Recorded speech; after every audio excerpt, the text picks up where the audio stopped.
आज तुम्हारा वहां जाना उचित नहीं है।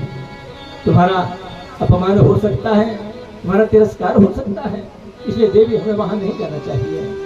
भगवान शंकर ने बार बार समझाया, मां सती नहीं मानी और मां सती बार बार निवेदन कर रही है, प्रभु चलिए, मुझे भी जाना है, आप भी चलिए, बार बार निवेदन कर रही है। भगवान शंकर ने कहा, देवी तुम्हारी समझ में बात नहीं है, कोई बात नहीं, चली जाओ। और भगवान शंकर ने पूरे राज्योपचार के साथ पालकी में मां सती को भेजा और अपने 20,000 गणों को मां सती के साथ कनखल के लिए भेजा। और जैसे मां सती कनखल में पहुंची, जहां प्रजापति दक्ष का यज्ञ चल रहा है, मां सती ने जैसे सभा में प्रवेश किया, देखा सब देवताओं के आसन सजे हैं, सब देवताओं के सिंहासन लगे हुए हैं, मात्र भगवान शंकर का कोई आसन नहीं है। सती ने इतना देखना था। सती ने कहा, दक्ष देवों के देव महादेव, कालों के काल महाकाल, त्रिलोकी के स्वामी, तुमने भगवान शिव को कोई स्थान नहीं दिया, तुमने भगवान शंकर का कोई आसन नहीं रखा। प्रजापति दक्ष ने इतना सुनना था और प्रजापति दक्ष आग बबूला होकर के भगवान शिव का अपमान करते हुए कहता है, अरे शमशान में वास करने वाला, शमशान में विचरण करने वाला, नंग ढंग रहने वाला, मुंड बाल पहनने वाला, चिता की ताजी ताजी भस्म रमाने वाला, हे देवी मैंने इस मांगलिक अवसर पर उसे नहीं बुलाया। जो शमशान में वास करता है, शमशान में निवास करता है, चिता की ताजी ताजी भस्म अपने देह में रमाता है, मुंड माल पहनता है, इस मांगलिक अवसर पर मैंने उस अशुभ अमंगल को नहीं बुलाया। मां सती ने भगवान शंकर का अपमान सुना और मां सती ने प्रजापति दक्ष से कहा, दक्ष इतना भी मान? हे दक्ष, जानती हूं अब तेरा हित होने वाला नहीं है, अब तेरा कल्याण होने वाला नहीं है। और हे दक्ष, जिस दिन मैंने तुझे पैदा होने का वचन दिया था, उस दिन मैंने तुझे तो वचन दिया था, जिस दिन तू मेरी अवहेलना करेगा, जिस दिन तू मेरा अपमान करेगा, उस दिन मेरा और तेरा रिश्ता भी समाप्त हो जाएगा। और मां सती कहती है, जिन कानों से भगवान शंकर का अपमान सुन लिया, अब इस शरीर को एक पल भी रखना नहीं चाहती हूँ, एक क्षण भी अब इस देह को रखना नहीं चाहती हूँ। बोलिए सच्चिदानंद भगवान की। शास्त्र की एक मर्यादा है, शास्त्र का एक नियम है, ध्यान देना। पति का अपमान करना तो नहीं चाहिए, पर पति का अपमान सुनना भी नहीं चाहिए। और मां सती कहती है, आज मैंने इन कानों से शिव का अपमान सुन लिया, अब मैं इस शरीर को एक क्षण भी, एक पल भी रखना नहीं चाहती हूँ। और सती ने भगवान शिव का चिंतन करते करते अपनी जो देह थी एकदम कुंड में छलांग लगाई और मां सती ने अपनी देह का परित्याग कर दिया। मां प्रसूति ने बहुत रोकने का प्रयास किया, मां सती नहीं मानी। और भगवान शंकर ने जो गण भेज रखे हैं, उन्होंने कहा, उन्होंने सोचा अब भगवान शंकर को जा करके क्या मुंह दिखाएंगे, इसलिए 20,000 गण भी नष्ट हो गए। बोलिए सच्चिदानंद भगवान की। उसी समय नारद जी ने भगवान शंकर को सूचना दी और भगवान शंकर से कहा, भोलेनाथ मां सती ने देह का त्याग कर दिया है। भगवान शंकर ने इतना सुनना था, एक जटा निकाली, कैलाश धाम में जैसे ही पटका, एक भाग से विशाल काय वीरभद्र पैदा हो गया और उसी के दूसरे भाग से महाकाली का प्रादुर्भाव हो गया। वीरभद्र ने कहा, प्रभु आदेश करिए, क्या आदेश है? भगवान शंकर कहते हैं, जाइए, कनखल में प्रजापति दक्ष का यज्ञ चल रहा है, उस यज्ञ को नष्ट कर दीजिए।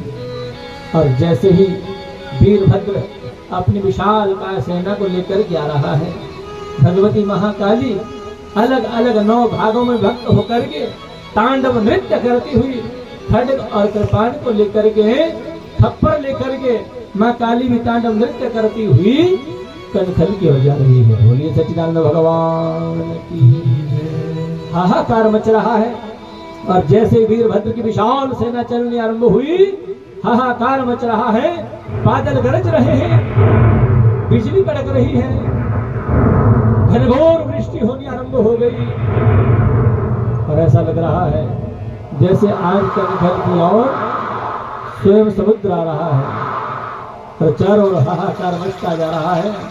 और जैसे ही प्रजापति दक्ष ने आवाज सुनी, प्रजापति दक्ष एकदम भयभीत होकर के देवताओं से कहता, बचाइए बचाइए, रक्षा करिए रक्षा करिए। और तब तक सब देवता भी भाग करके चले गए। बोलिए शंकर भगवान की। उसी समय वीरभद्र जैसे ही कनखल में प्रवेश किया, पूरी यज्ञशाला को विध्वंस कर दिया, प्रजापति दक्ष का सिर काट दिया, पूषा जी के दांत तोड़ दिए, भृगु जी की दाढ़ी नोच दी और पूरा यज्ञ विध्वंस कर दिया। ध्यान देना, जब हम किसी यज्ञ को आरंभ करते हैं देवताओं को बड़ी प्रसन्नता होती है, देवता बड़े खुश होते हैं। और जब यज्ञ की पूर्णाहुति नहीं होती है देवताओं को कष्ट भी उतना ही बड़ा होता है। बोलिए शंकर भगवान की। यज्ञ की पूर्णाहुति नहीं हुई, देवता सब बड़े चिंतित हैं, देवता सब बड़े दुखी हैं।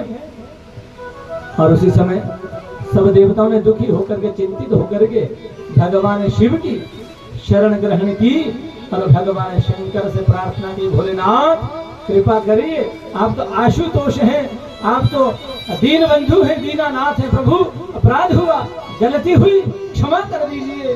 और भगवान शंकर ने क्षमा करते हुए ऐसा डमरू बजाया, भगवान शंकर कनखल में आ रहे हैं। भाई शंकर भगवान की, महादेव भगवान की। ऐसा डमरू बजाया भोलेनाथ ने, सारा कैलाश पर्वत मगन हो गया।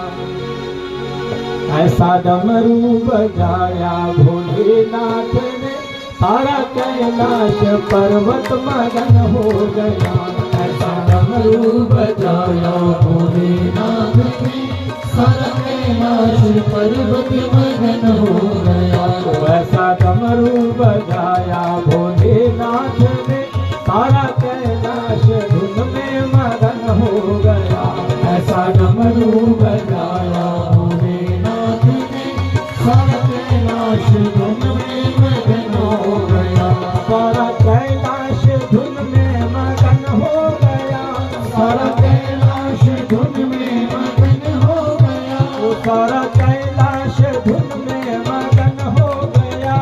सारा कैलाश धुन में मगन हो गया। सारा कैलाश धुन में मगन हो गया। सारा कैलाश धुन में मगन हो गया। ऐसा डमरू, ऐसा डमरू, ऐसा डमरू बजाया भोलेनाथ ने, सारा कैलाश धुन में मगन हो गया। ऐसा डमरू बजाया भोलेनाथ ने, सारा कैलाश भाव से जाओ।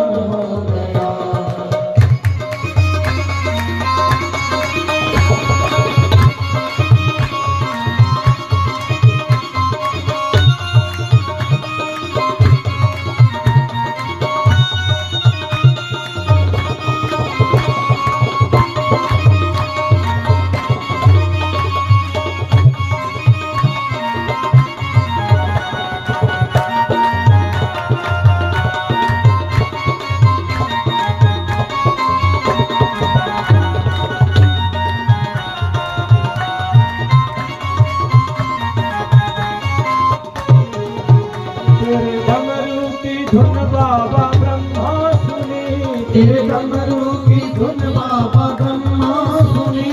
तेरे डमरू की धुन बाबा ब्रह्मा सुनी। तेरे डमरू की धुन बाबा ब्रह्मा सुनी। बाबा ब्रह्मा सुनी और विष्णु सुनी। बाबा ब्रह्मा सुनी और विष्णु सुनी। बाबा ब्रह्मा सुनी और विष्णु सुनी। बाबा ब्रह्मा सुनी और विष्णु सुनी। सभी देवों का मन भी मगन हो गया। सभी देवों का मन भी मगन हो गया।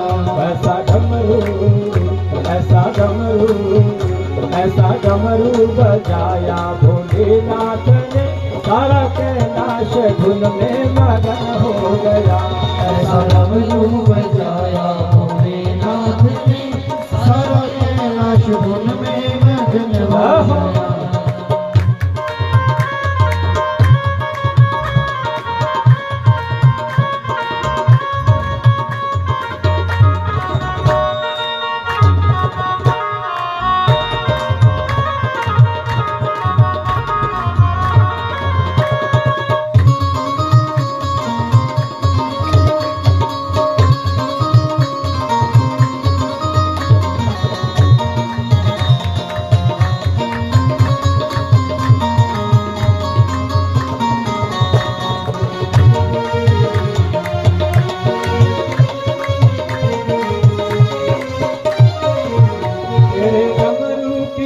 बाबा गंगा सुनी, फिर डमरू की धुन बाबा गंगा सुनी, फिर डमरू की धुन बाबा गंगा सुनी, फिर डमरू की धुन बाबा गंगा सुनी। बाबा गंगा सुनी और यमुना सुनी, बाबा गंगा सुनी और यमुना सुनी, बाबा गंगा सुनी और यमुना सुनी, बाबा गंगा सुनी और यमुना सुनी। सभी नदियों का मन भी मगन हो गया, सभी नदियों का मन भी मगन हो गया। ऐसा डमरू ऐसा डमरू ऐसा डमरू बजाया भोलेनाथ ने, सारा कैलाश धुन में मगन हो गया। ऐसा डमरू बजाया भोलेनाथ ने, सारा कैलाश धुन में मगन हो गया। सारा कैलाश धुन में मगन हो गया, सारा कैलाश धुन में मगन हो गया, सारा कैलाश धुन में मगन हो गया, सारा कैलाश धुन में मगन हो गया, सारा कैलाश धुन में मगन हो गया, सारा कैलाश धुन में मगन हो गया। ऐसा डमरू ऐसा डमरू ऐसा डमरू बजाया भोलेनाथ ने, सारा कैलाश धुन में मगन हो गया। ऐसा डमरू बजाया भोलेनाथ ने, सारा कैलाश धुन में मगन हो गया। ऐसा डमरू बजाया भोलेनाथ ने, सारा कैलाश धुन में मगन हो गया। ऐसा डमरू बजाया भोलेनाथ ने, सारा कैलाश धुन में मगन हो गया। शंकर भगवान की, श्रीमद् भागवत महापुराण की, बालकृष्ण लाल की जय, श्री मैया की जय। भगवान शिव ने डमरू नाद करते हुए कनखल में प्रवेश किया। प्रजापति दक्ष को बकरे का सिर लगाया, पूषा जी के दांत लगाए और कहा तुम्हारा पेट यजमान के घर से भरेगा। भीड़ जी की दाढ़ी लगाई, यज्ञ को पूर्ण किया, यज्ञ की पूर्णाहुति की गई और यज्ञ की पूर्णाहुति करके भगवान शंकर सीधे कैलाश धाम चले गए। बोले शंकर भगवान की। भगवान शिव ने यज्ञ पूर्ण किया और स्वयं कैलाश धाम के लिए निकल गए, समाधिस्थ हो गए कैलाश धाम में। मनु की 3 बेटियां अकुति, देवभूति और प्रसूति और 2 बेटा हुए, उत्तानपाद और प्रियव्रत। राजा उत्तानपाद बड़े प्रतापी हुए, बड़े यशस्वी राजा हुए। उत्तानपाद का मतलब उत माने होता है ऊंचा और पाद माने होता है पैर, अर्थात जिसका समाज में पैर ऊंचा उत्तानपाद कहलाता है, या जिसका गर्भ में पैर ऊपर और सिर नीचे उत्तानपाद कहलाता है। अर्थात आप भी उत्तानपाद है, मैं भी उत्तानपाद हूँ। बोलिए सच्चिदानंद भगवान की जय। उत्तानपाद की पत्नी का नाम है सुनीति। अर्थात जो शास्त्र की नीति को जानते हुए जो समाज में विचरण करता है, शास्त्र की नीति को जो जानते हुए समाज में विचरण करता है, सुनीति कहलाता है। और ध्यान देना, शास्त्र की नीति के अनुसार यदि आचरण किया जाए तो घर में एक बालक पैदा होता है जिसका नाम है ध्रुव जी महाराज। सुनीति के गर्भ से एक बालक पैदा होता है जिसका नाम है ध्रुव। ध्रुव माने अविनाशी, जिसका कभी नाश ही नहीं होता है, ऐसा एक बालक पैदा होता है। राजा उत्तानपाद बड़े प्रतापी, बड़े यशस्वी राजा है। और यही राजा उत्तानपाद एक दिन भ्रमण करते करते बहुत सुदूर कहीं प्रांत में चले गए। घूमते घूमते कहीं बहुत दूर कहीं निकल गए। और राजा उत्तानपाद ने सुदूर प्रांत में जाकर के किसी युवती को देखा और उसके गोरे चमड़े को देख करके काम मन में प्रविष्ट हो गया और इसे अपने घर में ले आए। इसी का नाम है सुरुचि। सुरुचि का मतलब जो शास्त्र की नीति को नहीं जानता और अपनी रुचि के अनुसार जो कर्म करता है, सुरुचि कहलाता है। सुरुचि को घर में ले आया। सुरुचि ने देखा सुनीति को। सुरुचि ने कहा, ये कौन है? राजा उत्तानपाद ने कहा, ये तो मेरी बड़ी रानी है सुनीति। सुरुचि ने कहा, अगर ये यहां पर रहेगी, मैं यहां रहने वाली नहीं हूं। राजा उत्तानपाद सुरुचि से बहुत प्रेम करते हैं, इसलिए उत्तानपाद ने अपनी बड़ी रानी सुनीति को सुरुचि के लिए घर से निकाल दिया। और मां सुनीति अपने बेटा ध्रुव को लेकर के गंगा के तट पर सुंदर सी पर्णकुटी बना करके बड़े प्रेम से निवास करती है। और मां सुनीति, नियम है जीवन का, मां सुनीति रोज अपने बेटा ध्रुव को लेकर के सत्संग में जाती है। रोज सत्संग में जाकर के भगवान की कथाएं श्रवण करती है, रोज भगवान का चिंतन करती है। ध्यान देना, मां सुनीति भारतीय माताओं को शिक्षा दे रही है। अर्थात भारतीय माताओं से कहती है, माताओं जब सत्संग में जाओ तो अपने बच्चों को भी जरूर ले जाओ।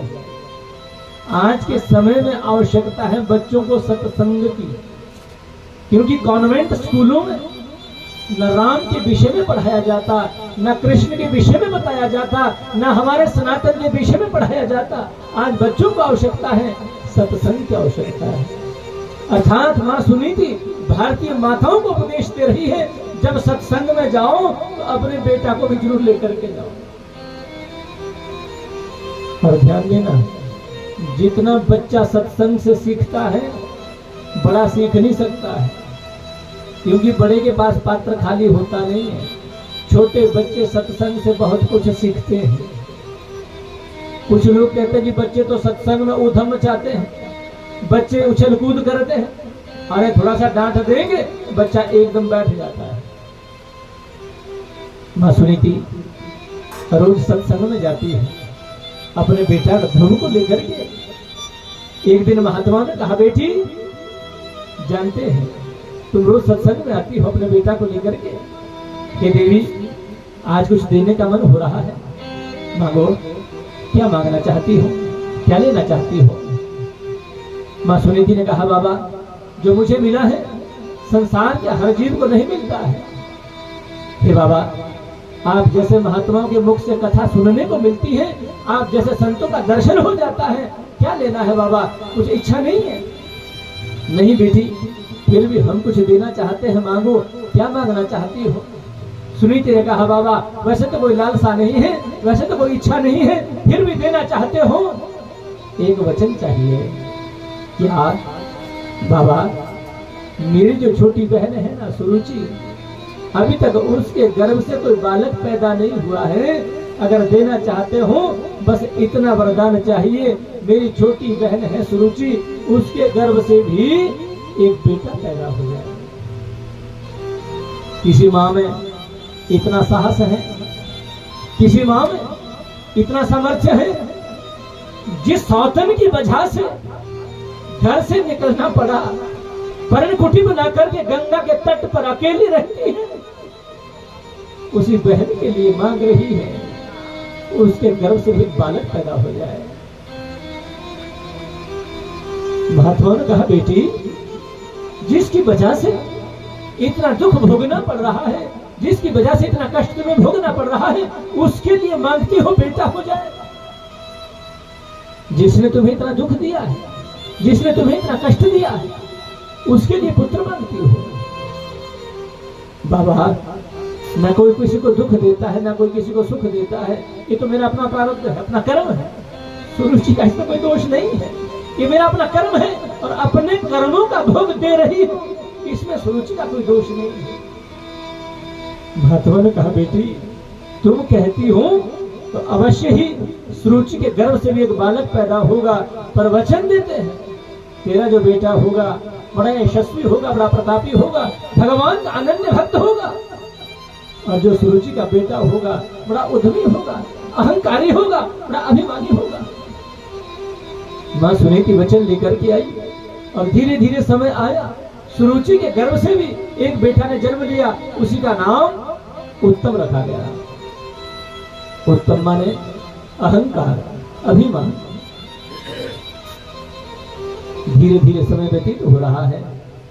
एक दिन ध्रुव ने मां सुनीति से कहा, मां मैं इतना बड़ा हो गया, तुमने आज तक मुझे नहीं बताया मेरे पिता कौन है। सुनीति ने कहा, बेटा तुमने पूछा नहीं तो मैंने नहीं बताया।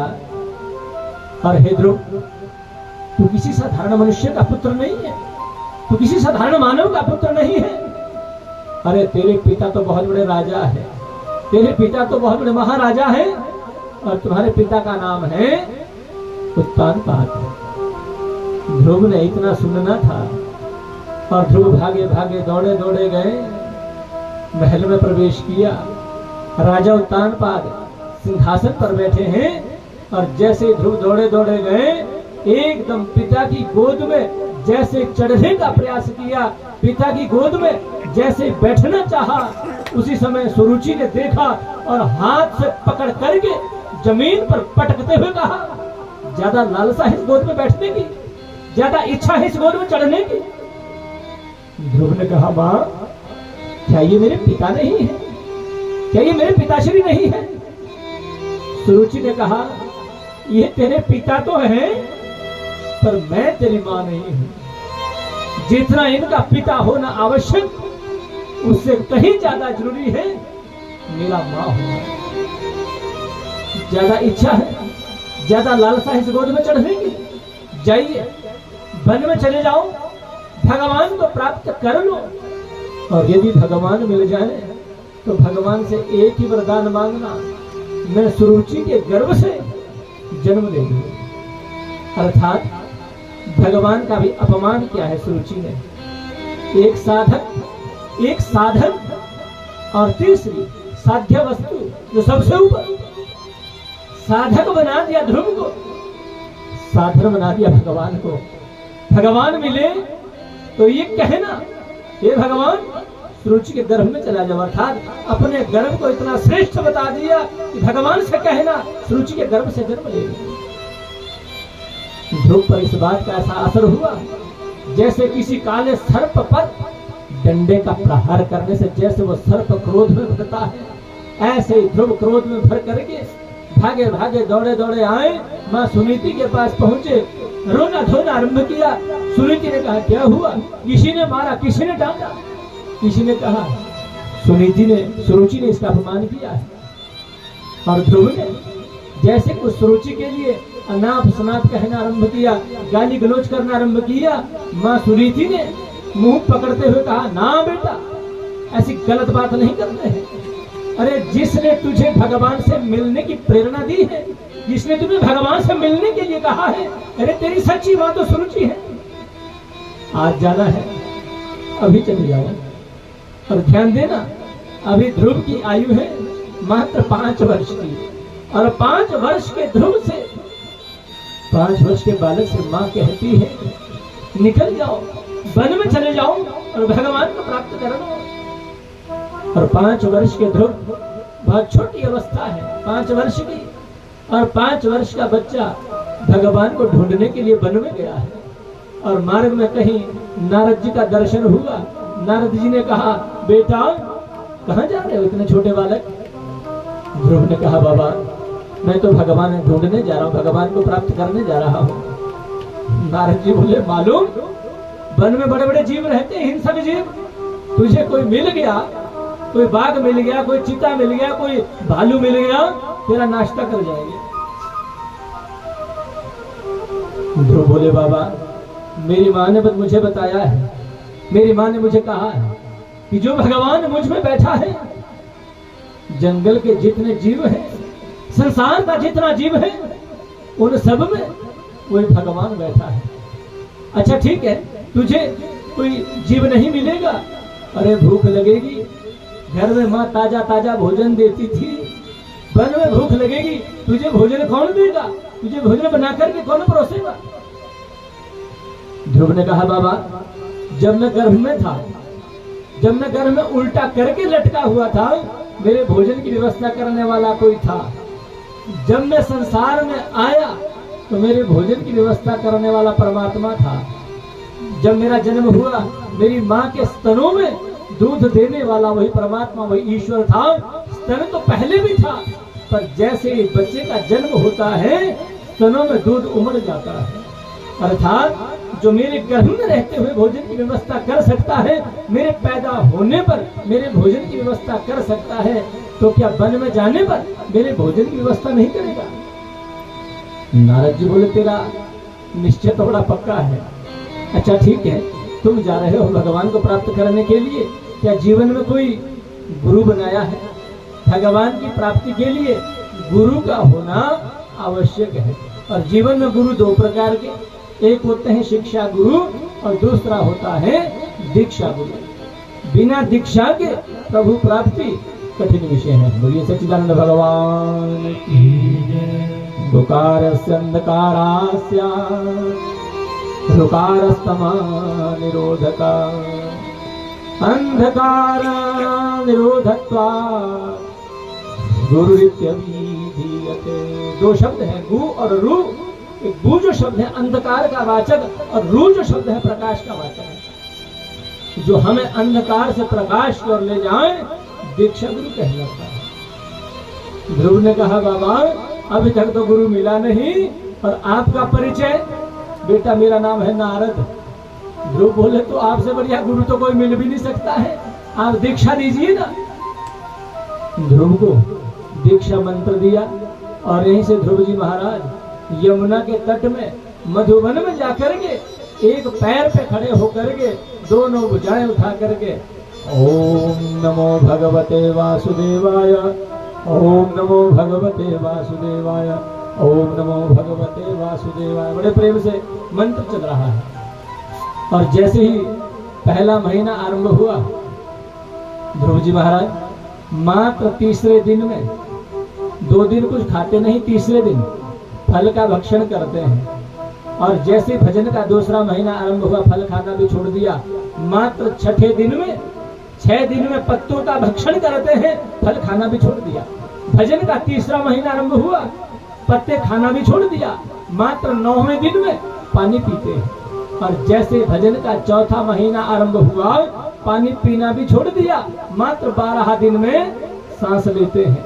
और जैसे भजन का 5वां महीना आरंभ हुआ, ध्रुव ने सांस लेना भी बंद कर दिया। बोलिए सच्चिदानंद भगवान की। और जैसे ध्रुव जी ने अपने सांस पर जैसे ही काबू पाया, 7 देवताओं का ऑक्सीजन भी बंद हो गया। बोलिए कृष्ण कन्हैया लाल की। सभी देवता सांस लेने में बड़ी तकलीफ, सब देवता ब्रह्मा जी की शरण में गए। ब्रह्मा जी से कहा, हे प्रभु बड़ी तकलीफ हो रही, बड़ा कष्ट हो रहा, सांस लेने में बड़ा दर्द हो रहा है। ब्रह्मा जी ने कहा, भैया ये कष्ट तो मुझे भी हो रहा है। ब्रह्मा को लेकर के सब देवता भगवान शिव के कैलाश धाम में गए। भगवान शंकर ने सब देवताओं का स्वागत किया। आइए आइए पधारिए, कैसे आगमन हुआ? देवताओं ने कहा, महाराज सब देवता बड़े चिंतित हैं और एक ही तकलीफ है, और वो है सांस लेने में तकलीफ हो रही है। भगवान शंकर बोले, ये तो मुझे भी तकलीफ हो रही है। और भगवान शंकर को लेकर के सब देवता भगवान नारायण के वैकुंठ में गए। और भगवान नारायण ने स्वागत किया। और भगवान नारायण से सब देवताओं ने अपना कष्ट बखानते हुए कहा, हे प्रभु, सब देवता चिंतित है, सब देवता दुखी हैं और एक ही दुख सब देवताओं का है, सांस लेने में बड़ी कष्ट हो रहा है, बड़ी तकलीफ हो रही है। भगवान नारायण ने कहा, देवताओं, ये कष्ट तो मुझे भी हो रहा है, पर इसका एक कारण है। मेरा छोटा सा एक भक्त है ध्रुव, उसने अपने सांस पर काबू पा रखा है, इसलिए सब देवताओं का ऑक्सीजन भी बंद है। देवताओं ने निवेदन करते हुए कहा, प्रभु जल्दी जाइए, जल्दी जाइए, ध्रुव को दर्शन दीजिए ताकि सब देवताओं का कष्ट भी नष्ट हो जाए। तो ऐसा वर्णन मिलता है कि भगवान नारायण ध्रुव को दर्शन देने नहीं गए। भगवान नारायण ध्रुव को दर्शन देने नहीं, बल्कि भगवान नारायण ध्रुव का दर्शन करने के लिए गए। और जैसे भगवान नारायण पधारे, जैसे भगवान नारायण आए और जैसे ही ध्रुव के अंदर जो ज्योति जल रही थी, अब तक ध्रुव जिस झांकी का दर्शन कर रहा था, भगवान नारायण ने ध्रुव के अंदर से वो झांकी निकाली, ध्रुव के अंदर से वो ज्योति निकाली। और जैसे ही अंदर से ज्योति हटी, जैसे अंदर से झांकी अंतर ध्यान हुई, एकदम आंख खुली और ध्रुव ने देखा जिस झांकी का दर्शन अभी तक अंदर कर रहा था, वही झांकी सामने खड़ी है, वही भगवान सामने खड़े हैं। अब ध्रुव जी नारायण को देखे और भगवान नारायण ध्रुव को देखे, और देखते देखते देखते देखते 3:30 बज गए। बोलिए सच्चिदानंद भगवान की। ना कुछ नारायण बोले, ना कुछ ध्रुव बोले। और भगवान नारायण को थोड़ी हंसी आई, नारायण को देख करके ध्रुव को हंसी आई, ध्रुव को देख करके देवता आकाश मंडल से देख रहे, खिल खिल करके हंस रहे। देवताओं को देख करके सुखदेव जी हंस रहे हैं, सुखदेव को देख करके राजा परीक्षित हंस रहे हैं, परीक्षित को देख करके जितने सभा में जितने श्रोता हैं खिल खिल करके हंस रहे हैं। बोलिए सच्चिदानंद भगवान की। बोले नारायण क्यों हंसे? बोले कितनी देर से खड़ा हूं, कुछ बोलता ही नहीं है। और ध्रुव क्यों हंसे? बोले प्रभु जब कुछ बोलना आता ही नहीं है तो क्या बोलूं।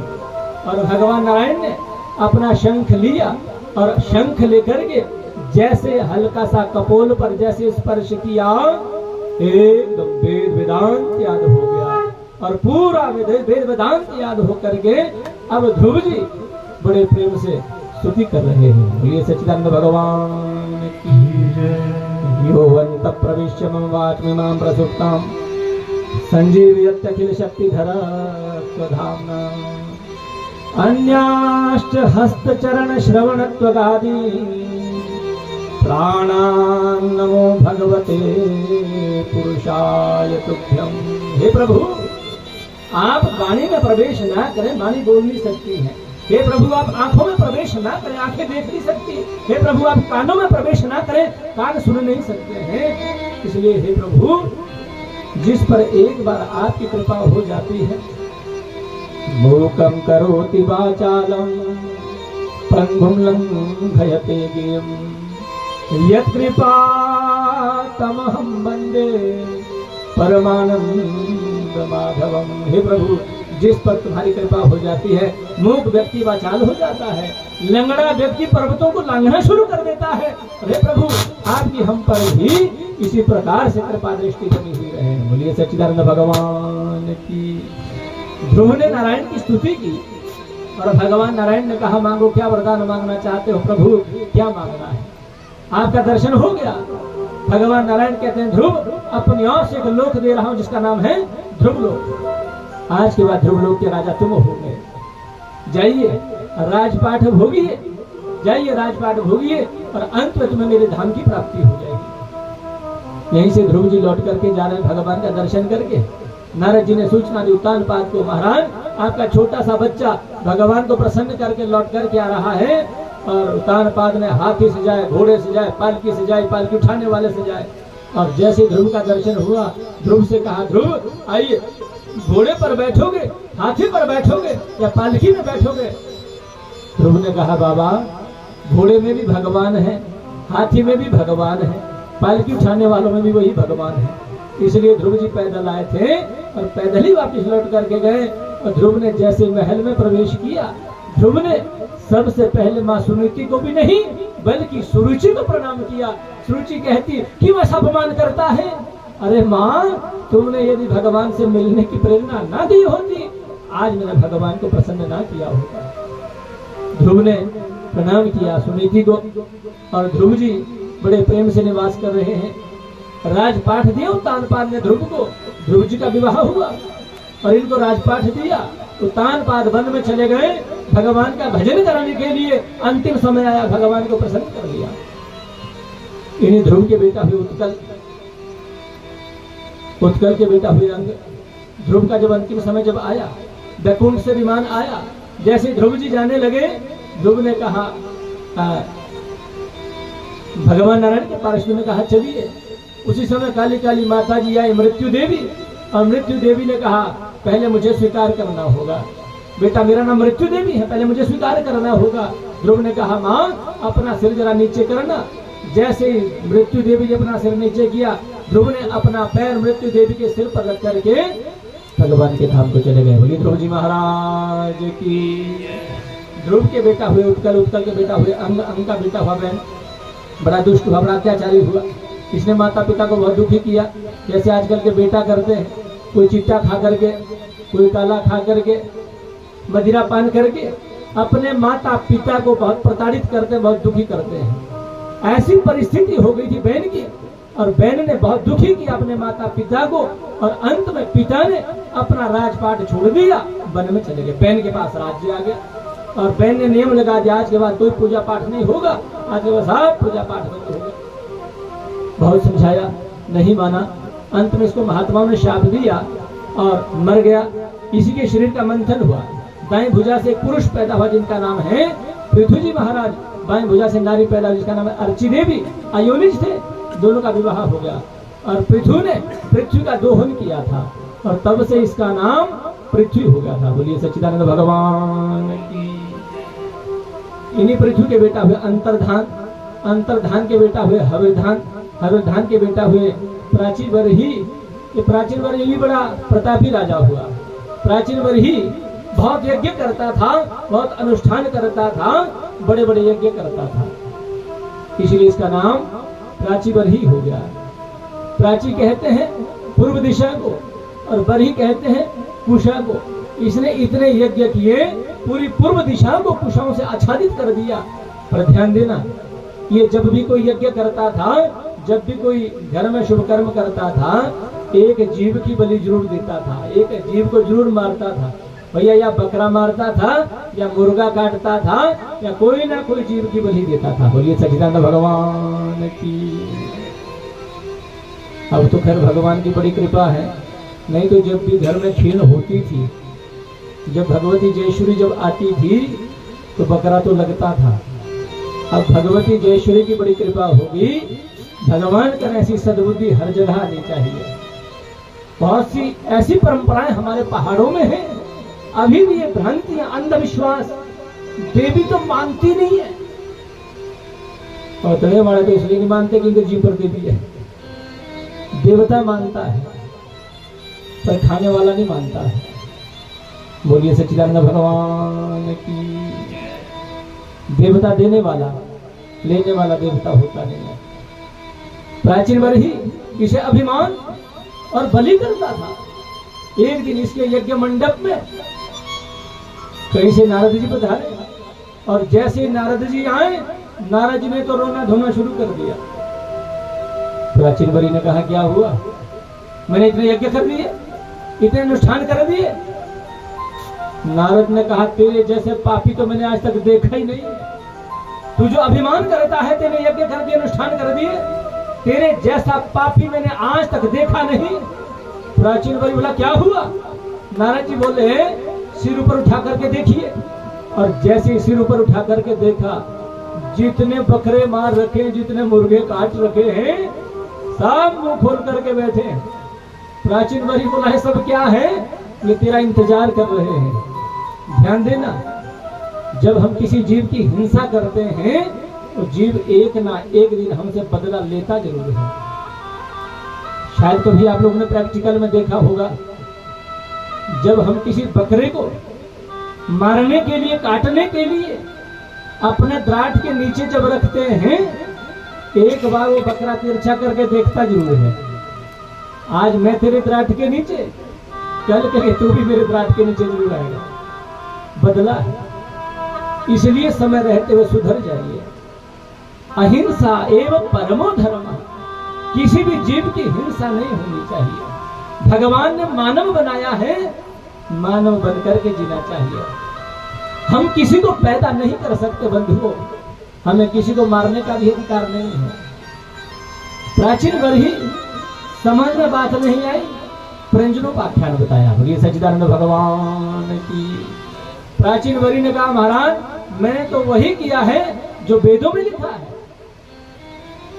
नारद जी बोले तो वेदों में क्या लिखा है? पशुन आलभेत, पशु को मारना चाहिए।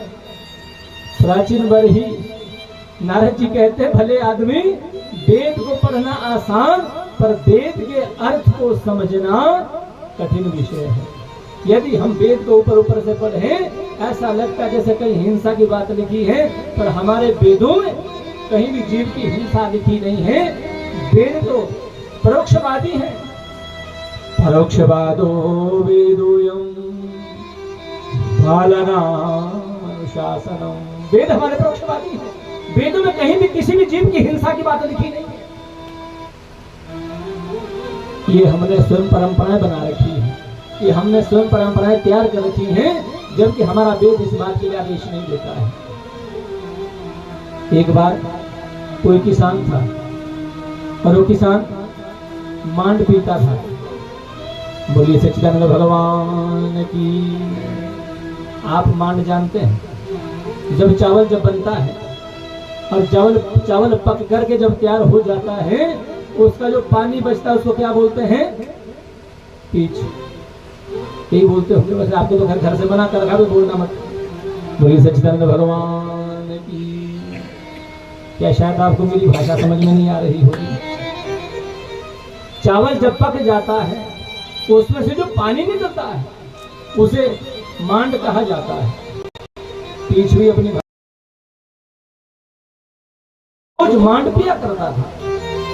एक दिन इसके घर में कोई मेहमान आए, इसके घर में कोई बड़े प्रतिष्ठित कोई व्यक्ति आए, और ये जाकर के अपने मित्रगणों के साथ कहीं बैठा था कमरे में जाकर के। उसी समय इसकी पत्नी ने चावल बनाए, और चावल बना करके जो मांड निकला, उस समय काठ के बर्तन होते थे, और काठ के बर्तन में वो मांड रख दिया और अपने बेटा से कहा बेटा जाइए अपने पिता से कहना मांड निकला है, पी लीजिए नहीं तो ठंडा हो जाएगा। अब बेटा गया और द्वार पर खड़ा होकर के सोच रहा है, यदि मैंने पिताजी को ये कहा कि मांड निकला है, पीछ निकली है, पी लीजिए, तो सोच रहा है मेरे पिताजी का नाम थोड़ा कम हो जाएगा, मेरे पिताजी की बेइज्जती हो जाएगी। इसलिए बेटा ने द्वार पे जाकर के पिताजी को आवाज लगाते हुए कहा पिताजी कहिए बेटा क्या बात है? धानुपुर से मानू आया है, कठवतिया घाट पे बैठा है, जल्दी चल करके मिल लीजिए नहीं तो शीतलपुर को चला जाएगा। बोलिए सच्चिदानंद भगवान की। धानुपुर से मानू आया अर्थात धान से मांड निकला है, कठवतिया घाट पर बैठा अर्थात काठ के बर्तन में बैठा है, जल्दी चल करके पी लीजिए नहीं तो शीतलपुर को चला जाएगा अर्थात ठंडा हो जाएगा। पिताजी एकदम समझ गए, बाकी किसी की समझ में बात नहीं आई। उसी प्रकार से बंधु हमारे वेद है, हमारे वेदों में कहीं भी किसी भी जीव की हिंसा की बात लिखी नहीं है। वेद तो ये कहते हैं हिंसा 3 प्रकार की होती है, मनसा, वाचा और कर्मणा। मन से किसी को बुरा सोचना ये भी हिंसा है, वाणी से किसी को बुरा बोलना ये भी हिंसा है, और अगर तो किसी को मार दिया तब तो घर हिंसा हो ही गई, जबकि वेद ऐसा आदेश करता नहीं है। नारद जी ने उपदेश दिया प्राचीन बरही को, और उपदेश दे करके नारद जी यहाँ से आगे निकल गए, उन्हें प्राचीन बरही के आगे प्रचेता हुए और प्राचीन के आगे दक्ष हुए। बहुत विस्तार से कथा है, और यही कथा को सुनाते सुनाते विदुर जी और मैत्रेय जी का संवाद यही पूरा होता है। बोलिए सच्चिदानंद भगवान की जय, कृष्ण कन्हैया लाल की जय। शौनक आदि ऋषि का महाराज हमने राजा और तानपात की वंशावली तो श्रवण कर ली, अब हम लोग राजा प्रियव्रत की वंशावली भी श्रवण करना चाहते हैं। आप बड़े प्रेम से कहिए, आप बड़े प्रेम से उपदेश करिए, हम बड़े प्रेम से श्रवण करना चाहते हैं। तो सोच जी कहते हैं, हे ऋषियों, तुम्हें राजा प्रियव्रत की वंशावली बता तो देता, छुट्टी का समय हो रहा है। बोलिए सच्चिदानंद भगवान की, कृष्ण कन्हैया लाल की, श्रीमद् भागवत महापुराण की, पुरुषोत्तम वेद व्यास भगवान की, श्री सुखदेव जी महाराज की, जय श्री मैया की, जय दिवंगत आत्माओं की, माता पिता के चरण कमलों की, सदगुरुदेव भगवान की जय। जय श्री राधे, जय जय श्री राधे, जय जय श्री राधे श्याम भक्तवत्सल भगवान